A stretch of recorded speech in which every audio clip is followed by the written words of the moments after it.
यहाँ तकरीबन सारी बात हो चुकी है, रिपोर्ट आपके हाथ में है। और यह उत्तर प्रदेश में 2 वर्ष पहले 2019 दिसंबर में जो कुछ भी हुआ था, जब नागरिकता के नए कानून के खिलाफ आंदोलन शुरू हुआ और आंदोलन के शुरू होते ही उसका दमन जिस तरह किया गया, उस वक्त से लेकर और उसके बाद तक की एक रिपोर्ट इसमें है। इस बात को नोट करना बहुत जरूरी है और कहना बहुत जरूरी है कि यह ठीक है कि यह सब कुछ एक राजनीतिक विचारधारा के कारण हो रहा है। यह ठीक है कि आखिरकार इसका स्रोत राष्ट्रीय स्वयंसेवक संघ है। यह बात भी ठीक है कि प्रधानमंत्री, गृह मंत्री, उत्तर प्रदेश के मुख्यमंत्री इसके लिए जिम्मेदार हैं। लेकिन हमें इस बात को रेखांकित करना चाहिए कि हर जगह का पुलिस अधिकारी और हर जगह का जिलाधिकारी और हर जगह का जो जिम्मेदार अधिकारी है वह अपनी जिम्मेदारी से भाग नहीं सकता। यानी जो गोलियां चली, जो लोग मारे गए, उसका आदेश जिसने दिया, जिन लोगों ने उसमें हिस्सा लिया, वे ये नहीं कह सकते कि हमें ऊपर से कहा गया था इसलिए हमने कर दिया। उन सब की जवाबदेही बनती है। इसको इसलिए कहा जाना जरूरी है कि अक्सर ब्यूरोक्रेसी और पुलिस इस नाम पर बच निकलती है कि ऊपर से कहा जा रहा है।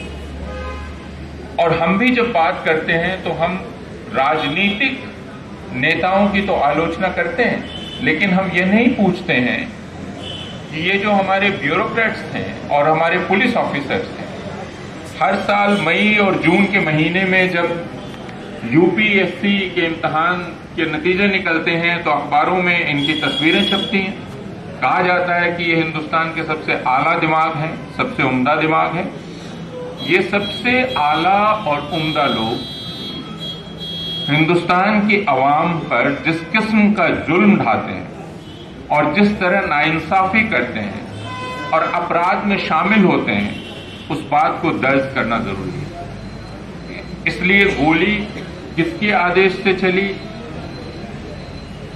किसके अधिकार क्षेत्र में चली, किसका अधिकार था वहां और उसके लिए वह जिम्मेवार है, यह चीज भी हम लोगों को बार बार कहने की जरूरत है। वे अपनी जिम्मेदारी से बच नहीं सकते। वो पुलिस कमिश्नर हो, वो सुपरिंटेंडेंट ऑफ पुलिस हो, वो वहां का एसएचओ हो, वो वहां का डिस्ट्रिक्ट मैजिस्ट्रेट हो, कोई भी हो, वे अपनी जिम्मेदारी से बच नहीं सकते। और यह इसलिए कि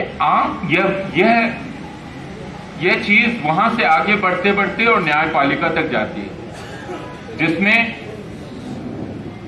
कर्नाटक में 2 दिन पहले जो हुआ, वह जब कर्नाटक उच्च न्यायालय में कल रखा गया तो उन्होंने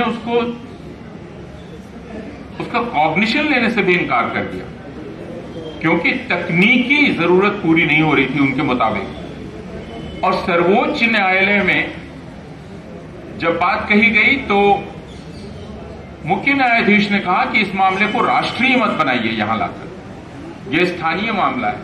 हम अभी पढ़ रहे हैं, हम देख रहे हैं, हम जानते हैं क्या हो रहा है, जरूरत से ज्यादा बात को मत बढ़ाइए। और अब बात इतनी बढ़ चुकी है कि सिर्फ कर्नाटक में नहीं, हम जानते हैं कि न जाने कितने राज्यों में हिजाब पहने हुए लड़कियों और औरतों को बेइज्जत किया जा रहा है और उसके खिलाफ बाकायदा हिंसा की जा रही है। तो ये सारे इंस्टीट्यूशंस, वो पुलिस का इंस्टीट्यूशन हो, वो जुडिशरी का इंस्टीट्यूशन हो, वो ब्यूरोक्रेसी हो, इन सब की जवाबदेही तय करना भी हमारे लिए बहुत जरूरी है। हम सबको पता है कि यह एक व्यापक राजनीति के तहत हो रहा है और उस राजनीति को बदलना और नई राजनीति लाना हमारी जरूरत है।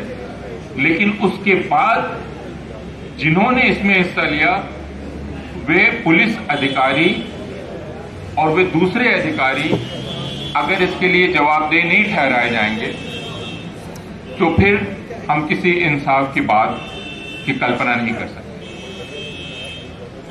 यह रिपोर्ट, जैसा हरतोष ने कहा और रिपोर्ट से पढ़कर ही कहा, कि यह रिपोर्ट सिर्फ एक याददाश्त को जिंदा रखने की जंग भी है, लेकिन उसके साथ साथ इंसाफ की जंग भी है। क्योंकि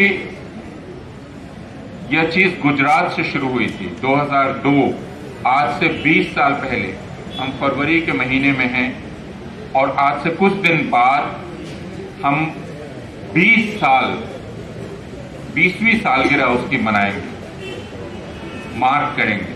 गुजरात में जो जनसंहार हुआ था मुसलमानों का, उसकी उस जनसंहार के बाद गुजरात के मुख्यमंत्री ने गुजरात के हिंदुओं से कहा कि तुम पर यह आरोप लगाया जा रहा है कि गुजरात में बलात्कार हुआ, गुजरात में बच्चों को मारा गया, गुजरात में मुसलमानों को मारा गया। क्या यह बात सच है? और उन्होंने खुद जवाब दिया कि यह बात सच नहीं है। आपको वो वीडियोस देखने चाहिए जो गुजरात गौरव यात्रा के वीडियोस हैं, जिसमें गुजरात के मुख्यमंत्री बाकायदा गुजरात की जनता को डिनायल में ले जा रहे हैं कि यह सब कुछ नहीं हुआ, यह दुष्प्रचार है और गुजरात का अपमान है।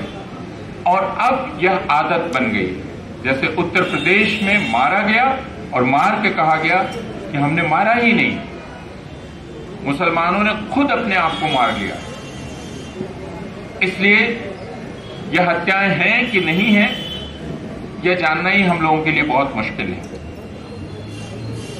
आज हम जिस समय यह बात कर रहे हैं, मैं एक रिपोर्ट पढ़कर आ रहा हूं। वह रिपोर्ट संभवतः हिमाचल प्रदेश की है, जिसमें गुर्जर मुसलमानों के, जो आदिवासी मुसलमान हैं, उनकी फसल जला दी गई और उसके बाद उन्हीं पर नोटिस सर्व की गई कि वे यहां से जगह छोड़कर चले जाएं, जबकि कानूनन उनको ऐसा नहीं किया जा सकता। लेकिन पुलिस ने जो बयान दिया, और वो बाकायदा रिकॉर्ड पर है, कि यहां शांति बनाए रखने के लिए और हिंदुओं को शांत रखने के लिए यह हमें करना पड़ रहा है।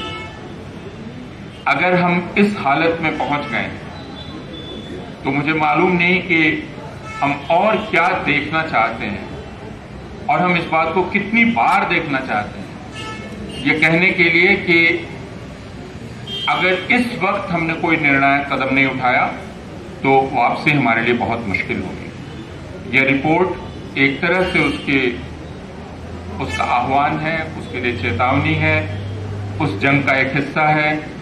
और इसके लिए इस रिपोर्ट को बनाने में हमारे जिन साथियों ने काम किया है, उनको मैं मुबारकबाद देना चाहता हूं। हिंदुस्तान में आज सच इकट्ठा करना भी एक बहुत बड़े साहस का काम है। अभी कुछ दिन पहले आपने त्रिपुरा में देखा कि जिन लोगों ने त्रिपुरा की हिंसा को रिपोर्ट किया, उन सारे लोगों पर मुकदमा दर्ज हो गया। और यह हम सिर्फ अपना भाग्य कह सकते हैं कि सर्वोच्च न्यायालय ने उनकी गिरफ्तारी पर अभी एक तरह से रोक लगाई हुई है। 102 लोगों को नोटिस जारी हुई क्योंकि उन्होंने त्रिपुरा की हिंसा की बात की थी। इसलिए इस रिपोर्ट को लिखना, इसके लिए तथ्य इकट्ठा करना, यह भी एक बहुत जोखिम का काम है। और यह काम इस समाज के लिए जिन्होंने भी किया है, हमारे जिन दोस्तों ने, उनको हमें शुक्रिया अदा करना चाहिए और उनको मुबारकबाद देनी चाहिए।